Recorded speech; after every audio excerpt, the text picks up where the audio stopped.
Hi guys. One of the ways I try to live my life is that whenever I come across someone, I'm interested in their story. And it's because I believe that everyone has a story. I believe that no matter who you are, your story is powerful. And one of the main reasons your story is powerful is because it's an encapsulation of who you are. It's who you are up until that point of time. And another aspect is that we're always changing and we grow and mature, but our stories, not only do they encapsulate us, they create us, they shape us, and they shape who we're becoming. And that's the power of stories. But it's not just your story telling you who you are. There's also bigger stories out there as well. And people use the power of stories hoping to shape you.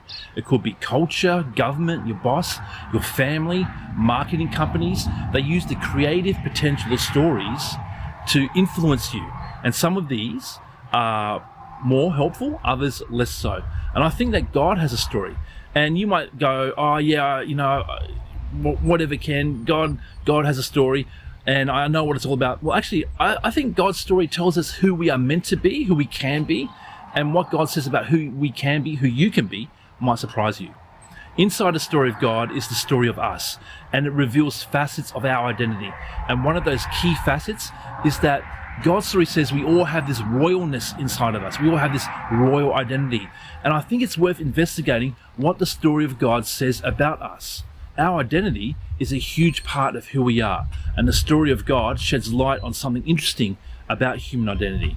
To be human is to have the potential for great royalty, but also to misuse that royalness, that royal identity, and that is mostly misused, mostly corrupted by making ourselves the primary recipients of the benefits of that royalness. It's so normal for humanity to act that way, to use royalness, royal identity for our own privilege, that it took a special human to show us another way to use our royalness. I want to read to you from the Bible, from the story of God, from the life of Jesus in the book of John.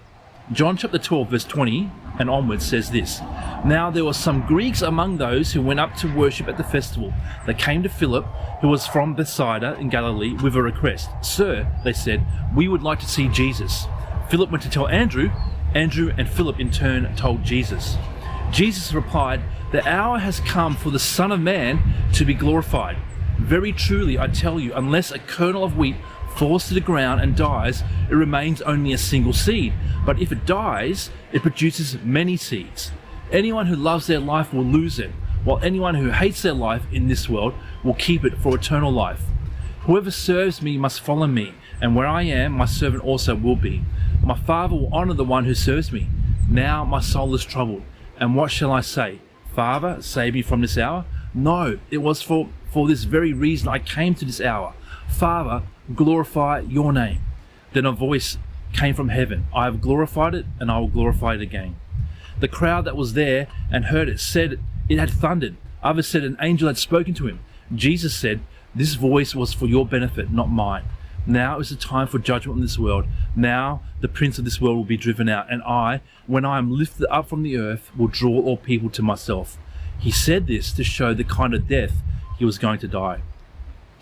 So, a little bit of a interesting passage. People wanting to come see Jesus, disciples kind of saying, hey, people want to talk to you.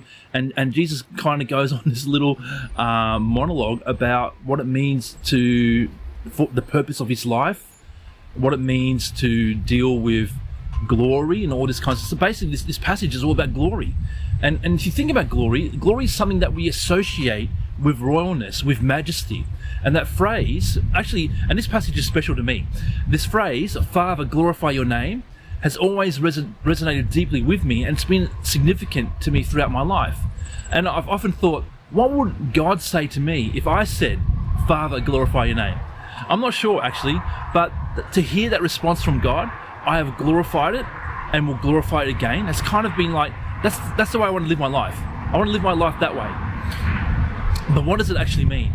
Looking at Jesus' journey, we see how God is truly glorified through Jesus.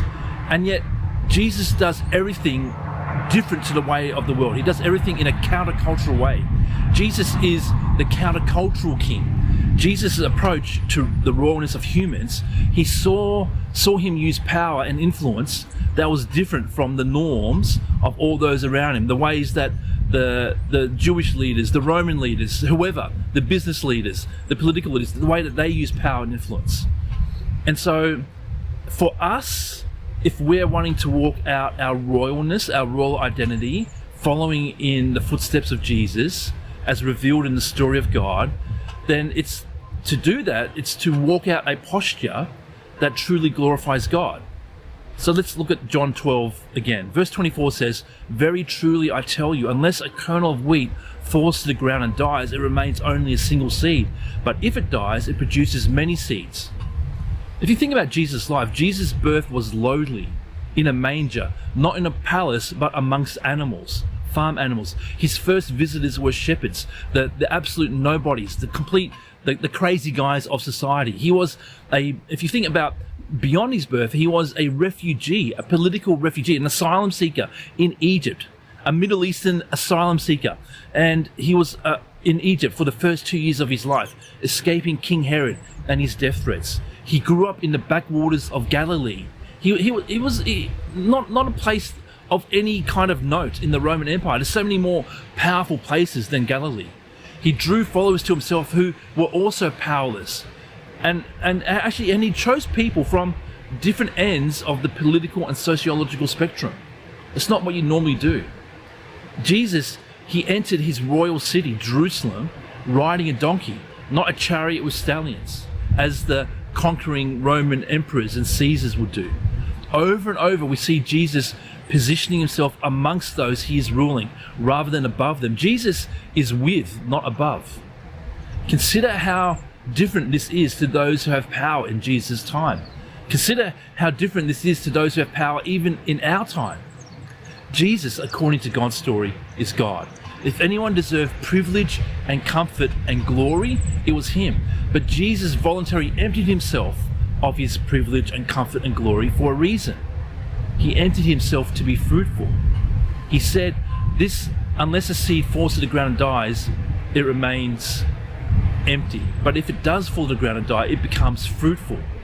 It produces many seeds. Jesus emptied himself of the glory of the world for fruitfulness. John 12 verse 32 says, "And I, when I am lifted up from the earth, will draw all people to myself." He said this to show the kind of death he was going to die. So in contrast to, if you think back, Australia has a new king, or the Commonwealth nations, they have a new king, King Charles. He's been king for a couple of years now. If you think back to the inauguration of King Charles, there was plenty of golden trumpets and horses, and there's gold everywhere and fine clothes, and there's all this glory and majesty around, so much glorification taking place. But the inauguration of Jesus, there was no golden trumpets or fine horses. There was no adulation in the world's eyes, no displays of comfort, no glory. He was lifted up, actually, and impaled on a cross. That was his enthronement. Humiliation, brokenness, being despised, being rejected. And it's interesting, earlier on, two of Jesus' disciples, James and John, had asked to be seated at the right hand and the left hand of his seat of power.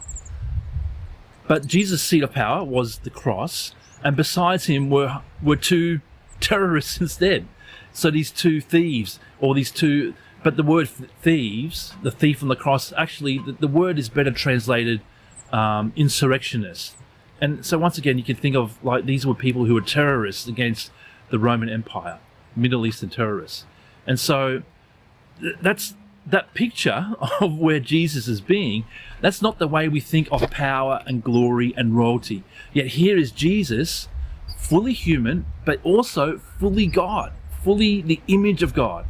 And he's on the cross. And if you think about the cross, that's the most countercultural throne there is. Jesus was worthy of worship from the nations and completely focused on blessing them, while hanging on the cross, dying on behalf of the nations. Jesus redefined glory and shows us true royalty, true royalness. All right, John chapter 12, 26. Jesus says, "Whoever serves me must follow me, and where I am, my servant also will be. My Father will honor the one who serves me." So Jesus, he wasn't subverting the culture of power and royalty without reason, or to be difficult, or just to be countercultural for the sake of being countercultural. His purpose was for all of humanity to flourish and to bring freedom to captives. He subverts the culture of power and royalty to challenge the elements that are exploitative and unjust. Jesus' incarnation, his living with us, becoming human, was to bring him closer to those that he loves. Jesus doesn't rule from above. He comes and rules and serves and redefines glory by being with. He loves, despite whether they were seen as powerful or worthy of it. He loves those whether they're worthy of it or whether they have power. Self-sacrifice for Jesus wasn't self-deprivation, but choosing to live for the benefit of others.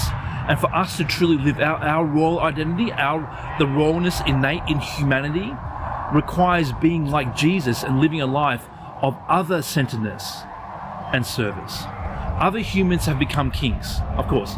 Human history is full of kings and powerful men and powerful women. And it's full of kings and powerful men and powerful women who've been unfaithful in their calling to be royal like God is royal. Human kings up to now, in many ways, have carried more death than life. God's plan to fix everything that has been broken and to undo all the exploitation and corruption, it centers completely around Jesus. The glorious life, the life full of glory, this topic that Jesus talks about in John chapter 12, Father, glorify your name. This glorious life, the life full of glory, is often seen as the most comfortable life. To have a glorious life is to have a comfortable life. But Jesus was most comfortable in blessing others, in showing and releasing others to be fully human, just as he is the true human. But these are just my thoughts. I wonder what you think. And here are some questions that I hope provoke some discussion. Firstly, how does Jesus, do you think, redefine glory in this passage? How is his version of glory different from the way glory is often understood? What is the difference between self-sacrifice and unhealthy neglect?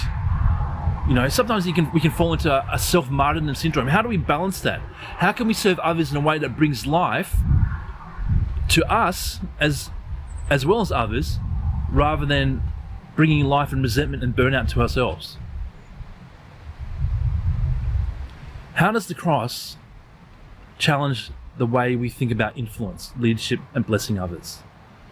You know, if the cross is Jesus's throne, that's his enthronement, then how does that redefine influence, leadership, and blessing of others for us? Well, I hope that provokes some discussion, and maybe it leads to other kind of avenues of thought. I'd love to hear your feedback. Thanks, guys.